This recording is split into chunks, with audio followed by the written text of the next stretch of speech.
नमस्कार, मैं तनुज दीक्षित और आप मेरे साथ देख रहे हैं गरिमा टाइम्स।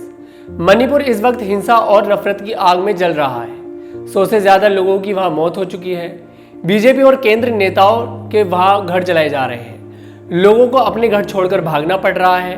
वहां पर धार्मिक स्थलों यानी चर्च और मंदिरों पर भी आग लगाई जा रही है। गांव के गांव वहां उजड़ गए हैं।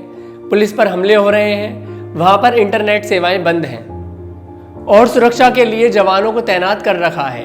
इन सब के पीछे का कारण है ऊंची और नीची जातियों के बीच की लड़ाई और जमीनी विवाद। अब देखिए, मणिपुर में बीजेपी की सरकार है और वहां पर लोग इसलिए नाराज हैं क्योंकि पीएम मोदी ने अभी तक मणिपुर हिंसा पर कुछ नहीं बोला है और इसका विरोध वहां के लोग कुछ ऐसे किया, सरेआम सड़कों पर रेडियो को तोड़ा मन की बात के खिलाफ। अब विपक्ष भी लगातार इस पर हमलावर है। विपक्ष ये कह रहा है कि यहाँ पर मणिपुर जल रहा है और पीएम मोदी अमेरिका दौरा कर रहे हैं। राहुल गांधी ने यह कहा कि बीजेपी नफरत की राजनीति कर रही है। तो आखिर अभी मणिपुर में स्थिति क्या है? क्यों शुरू हुई मणिपुर में हिंसा और इसके पीछे का कारण क्या है? मणिपुर हिंसा पर बीजेपी वर्सेस विपक्ष क्यों? समझ लीजिए तनुज के इन पॉइंट्स में। सबसे पहला है कि मणिपुर में अब तक स्थिति क्या है। देखिए, मणिपुर में आता है इम्फाल, जहां रहता है मैतेई समाज, जिसकी आबादी है 50% और ये लोग हिंदू हैं और ये पूरे राज्य के सिर्फ 10% एरिया में रहते हैं। वहीं जो आसपास पूरा जो पहाड़ी इलाका है वहाँ कुकी और नागा समाज के लोग रहते हैं। ये लोग ज़्यादातर ईसाई हैं और इनमें से 8% मुस्लिम हैं। इन लोगों का तकरीबन 90% एरिया पर कब्जा है।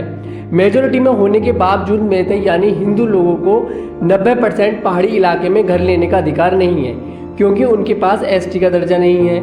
वहीं अगर कुकी और नागा समाज के लोग चाहें तो वो इम्फाल के पास जाकर बच सकते हैं। ये सब आपको पहले इसलिए बताया गया क्योंकि मणिपुर में ये मुद्दा सारे फसाद की जड़ है। अब मणिपुर में हिंसा क्यों शुरू हुई? ये बात शुरू हुई 27 मार्च 2023 को, जब मणिपुर हाई कोर्ट ने कहा कि मैतेई समाज को एसटी का दर्जा दे दिया जाए। लेकिन इस बात से जो कुकी समाज है वो नाराज हो गया। इस बात की नाराजगी का कारण है कि अगर मेजोरिटी वाले मैतेई समाज को भी एसटी का दर्जा मिल जाएगा तो माइनॉरिटी वाले ईसाइयों और मुसलमानों का क्या होगा? क्योंकि समाज का कहना है कि हिंदू समाज पहले से ही आगे है और अब उन्हें भी आरक्षण मिल जाएगा तो हम तो बर्बाद हो जाएंगे। इस पर मैतेई समाज के लोगों का कहना है कि मेजोरिटी में होने के बाद भी हमारे पास राज्य में 10% हिस्से पर अधिकार है और दूसरी माइनॉरिटी जातियों के पास 90% इसलिए क्योंकि हमारे पास एसटी का दर्जा नहीं है। तीसरा है कि मणिपुर हिंसा पर बीजेपी वर्सेस विपक्ष क्यों? अब देखिए, इस पूरे मामले पर पीएम मोदी की चुप्पी को विपक्ष ने मुद्दा बना लिया है। राहुल गांधी ने ट्वीट कर लिखा कि भाजपा की नफरत की राजनीति ने मणिपुर को 40 से अधिक दिन तक जलाए रखा, जिसमें 100 से ज्यादा लोग मारे गए। पीएम भारत को फेल कर चुके हैं और खामोश हैं।